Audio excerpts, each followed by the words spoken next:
Well, howdy everybody. Today I'm going to share with all of you how to buy cheap airfare. So I was recently trying to buy a flight to China and I realized two things. I realized one, I'm broke and I don't have a lot of money to spend on a ticket. And two, I don't actually know the best way to get a ticket to China. So I did a bunch of research and it turned out this applies to flying to anywhere. So I want to share all that with you. So here we go. First off, don't fly. If that's an option, don't do it. So let me explain that a little bit. So when I've been traveling the United States, sometimes I find this, hey, it's just a lot cheaper if I drive, or if I take a bus, or if I get on a train. We don't really have a lot of those in the United States. The best trick I've actually ever heard in this kind of like mini scope of this bigger conversation is look on Craigslist. So if let's say you're trying to get to New York, go look at other cities that are on Craigslist. So let's say Los Angeles, and see if anyone's trying to transport anything. So be it an old car, or be it an RV, or maybe it's a bus, or maybe it's just some expensive furniture or something. A lot of times you can go on Craigslist for another city and actually find somebody who's looking to go to the city that you want, so they'll actually pay you to drive their stuff there.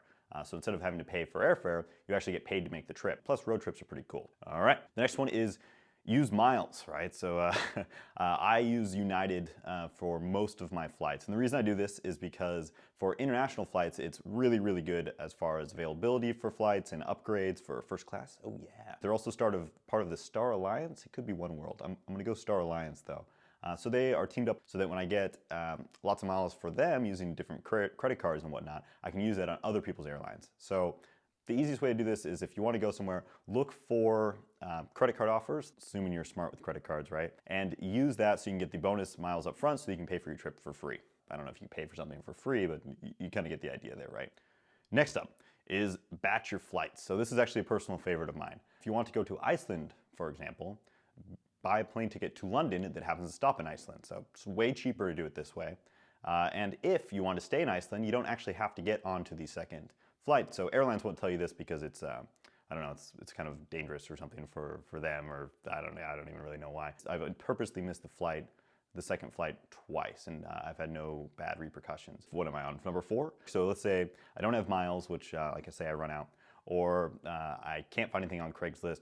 I can't find it on a batch flight. What I'll do instead is I'll go on hipmonk.com first. I'll link to that down here probably. What I like about it is it's an aggregator of flights, there's a lot of websites like this, but this one takes into account details like layovers and the airports you're going to be going to, and so it takes the kind of the human parts of flight rather than just like the takeoff time and the airline and the time you're going to land, and adds what it calls an ecstasy score. So it'll tell you, hey, this is actually a great flight because it's not a red eye and you're not going to end up in like, I don't know, Dubai. And actually, Dubai is a terrible example there because Dubai would actually be a lot of fun.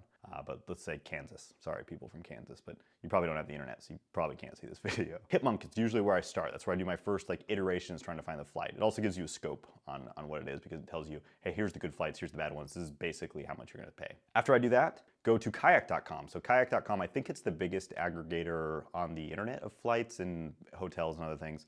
What's nice about it is it gives you a lot more filtering options and actually a lot more airlines than Hipmonk. Hipmonk is where I tend to find the flights that I end up buying, but Kayak lets me just double check, hey, is there some budget airline that I maybe haven't heard of or is not available through Hipmonk?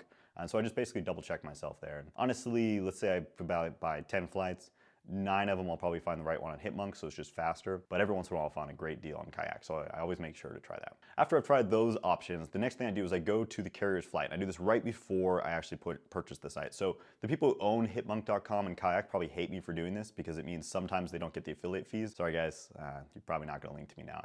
What can I say? But what I do is I check and see if the carrier will actually offer me the flight for less. And I've actually seen this go both ways. I've seen where like when I buy a flight on Hipmonk, that sometimes Hipmonk will give me a better deal than say United will. Sometimes though, and this has only happened to me I think twice, when I look at the flight on Hipmonk, it'll give me one price, let's say it's $100 US. When I go to United, it'll actually offer it to me for 80. So like I said, this has only happened a couple times, but I like saving 20 bucks. Everyone likes to try to save some money. So now I've made it a habit to check the carrier that's listed on Hipmonk directly through the carrier's website before I actually purchase the ticket to see if it's cheaper. And if that doesn't work, you're not totally out of luck. You have one other option.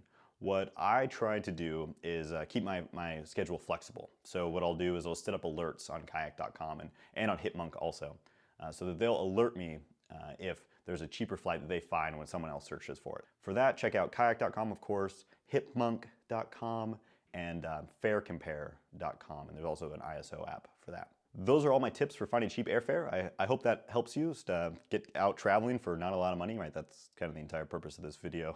If you got any questions you want me to cover, let me know in the comments down there. Otherwise, subscribe right there.